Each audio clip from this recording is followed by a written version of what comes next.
Hello students, আজি আমি solve কৰিম class 10 maths chapter 1 exercise 1.1 or question number 1.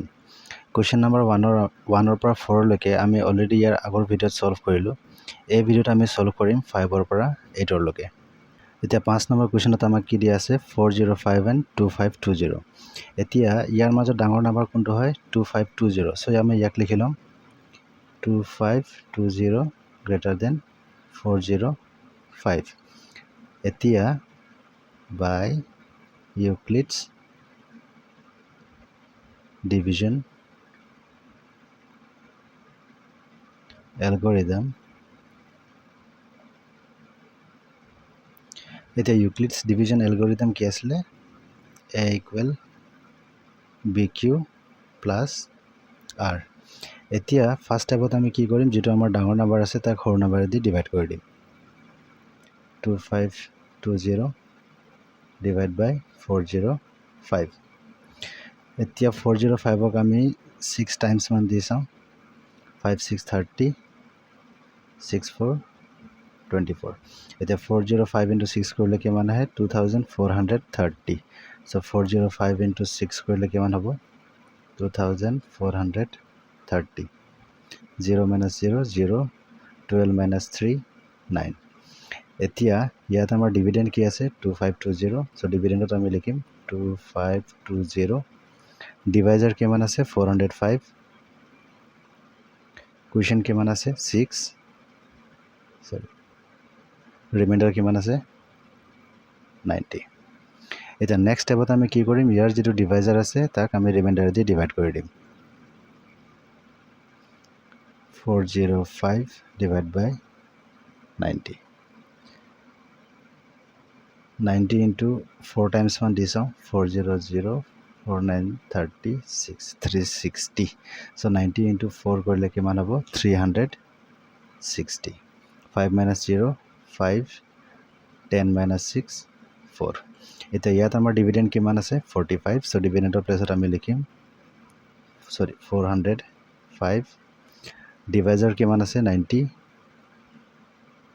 into quotient kiman ase 4 plus remainder kiman ase 45।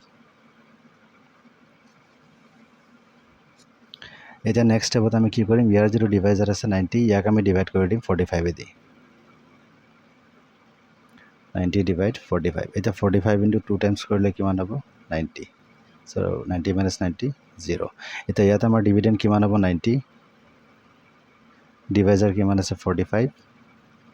Question কিমান হ'ব 2 plus reminder কিমান আছে আমাৰ 0। এতিয়া যোনটো লাইনত বা যোনটো স্টেপত আমাৰ ৰিমাইন্ডাৰ 0 হয় তাৰে ডিভাইজাৰটো আমাৰ HCF থাকে। সো আমি লিখিব পাৰো therefore HCF equal 45। এটো আসলে আমাৰ 5 নম্বৰ কোৱেশ্চনৰ আনসাৰ। এতিয়া 6 নম্বৰ কোৱেশ্চনত আমাক কি দিয়া আছে 155 and 1385। এতিয়া ইয়াৰ মাজত ডাঙৰ কোনটো হয় 1385। সো আমি লিখি লম 1385 greater than 155। এতিয়া by Euclid's division algorithm কি আসলে আমাৰ a equal bq plus r। এতিয়া আমি ফাৰ্স্ট স্টেপে কি কৰো যেটো আমাৰ ডাঙৰ নাম্বাৰ আছে তাক সৰু নাম্বাৰ দি ডিভাইড কৰি দিও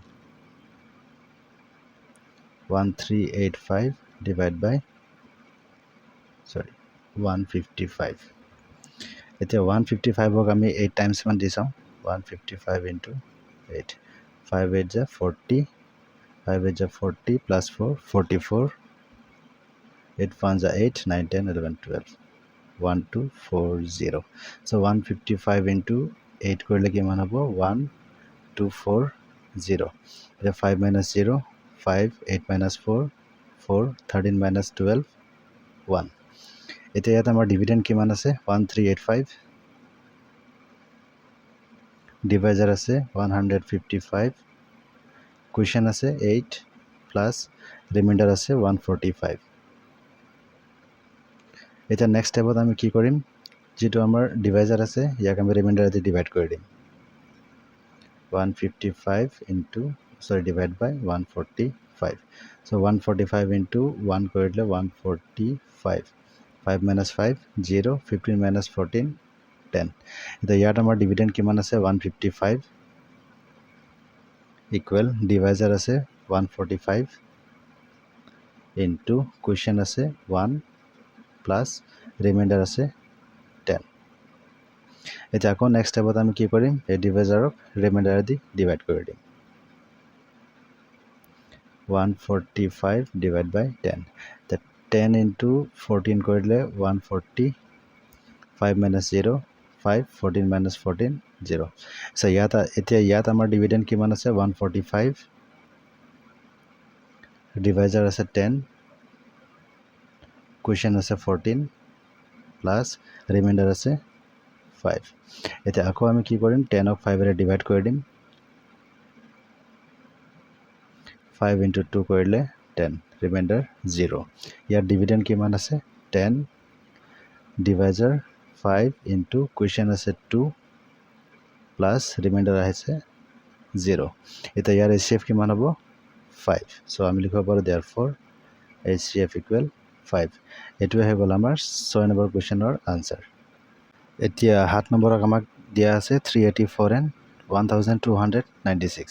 এতিয়া ইয়াৰ মাজত ডাঙৰ কোনটো হয় 1296 greater than 384. এতিয়া by Euclid's division algorithm কি আছিলে আমাৰ a equal bq plus r. এতিয়া ইয়াৰ যেটো ডাঙৰ নাম্বাৰ আছে 1296 ইয়াক আমি 384 দি ডিভাইড কৰি দিম 1296 ডিভাইড বাই 384. 384ক আমি 3 টাইমছ মান দি চাওঁ 384 into 3 4 3 is 12 8 3 24 25 3 3 9 10 11. So 384 into 3 কৰিলে কিমান আহে 1152.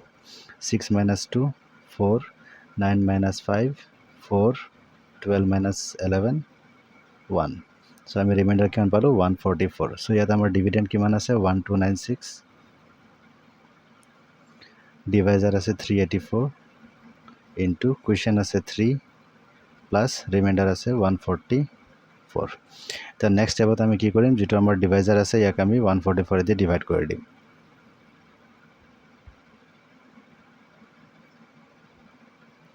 144ক আমি 2 টাইমছ মান দি চাওঁ 144 into 2 428 428 212 288.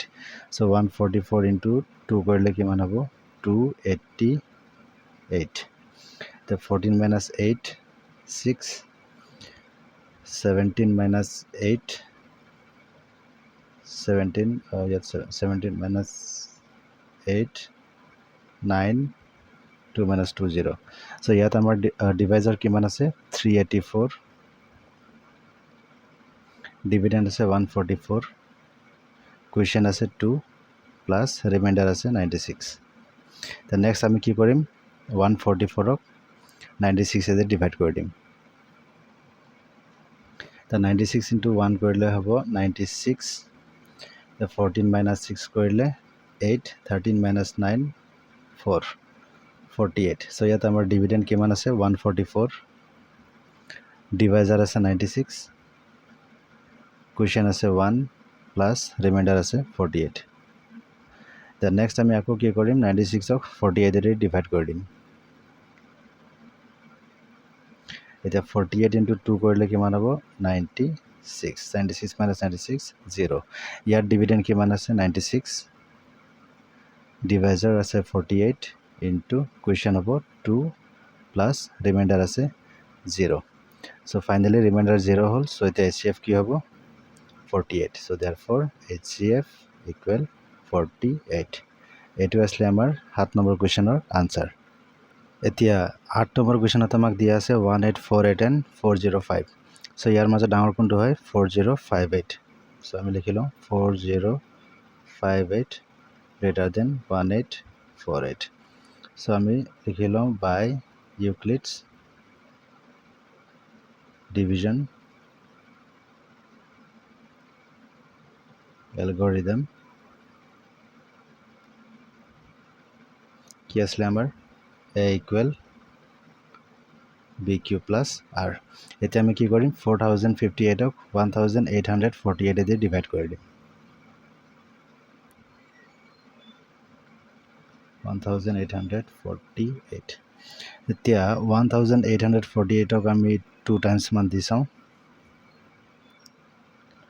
48 into 2 8 to 16 4 to 8 plus 1 9 8 to 16 2 1 2 plus 1 3 so আমি কিমান পালো 3696 so 1848 into 2 কৰিলে হ'ব 3696 the 8 minus 6 2 15 minus 9 কৰিলে 6 9 minus 6 3 3 minus 3 0 so remainder কিমান আহিলে 362 ইয়াত আমাৰ ডিভিডেন্ড কিমান আছে 4058 equal divisor আছে 1848 into quotient আছে 2 plus remainder আছে 362 next step আমি কি কৰিম 1848 ক আমি 362 এ দি ডিভাইড কৰি দিম 1848 divided by 362 এটা 362 ক আমি 5 টাইমস মান দি চাওঁ 5 to 10 5 6 30 plus 1 31 5 3 15 16 17 18 আমি পালো 1810 so 362 into 5 কৰিলে কিমান হ'ব 1810 8 minus 0 8 4 minus 1 3 18 minus 18 0 ইয়াত আমাৰ ডিভিডেন্ড কিমান আছে 1848 ডিভাইজাৰ আছে 362 কোৱেশ্চন আছে 5 প্লাস ৰিমাইন্ডাৰ আছে 38 তো আমি নেক্সট স্টেপত কি কৰিম 362 ক আমি 38 এ দি ডিভাইড কৰি দিম 362 ডিভাইড বাই 38 so 38 ক আমি 9 টাইমস মান দি চাওঁ 38 8 9 is 72 9 3 is 27 28 9 30 31 32 30 34 342 so 38 into 9 কৰিলে হ'ব 342 2 minus 2 0 6 minus 4 2 3 minus 3 0 so ইয়াৰ ডিভিডেন্ড কিমান আছে 362 ডিভাইজাৰ আছে 38 into কোৱেশ্চন আছে 9 প্লাস ৰিমাইন্ডাৰ আছে 20 the next step আকৌ আমি কি কৰিম 38 ক 28 এ দি 20 দি ডিভাইড কৰি দিম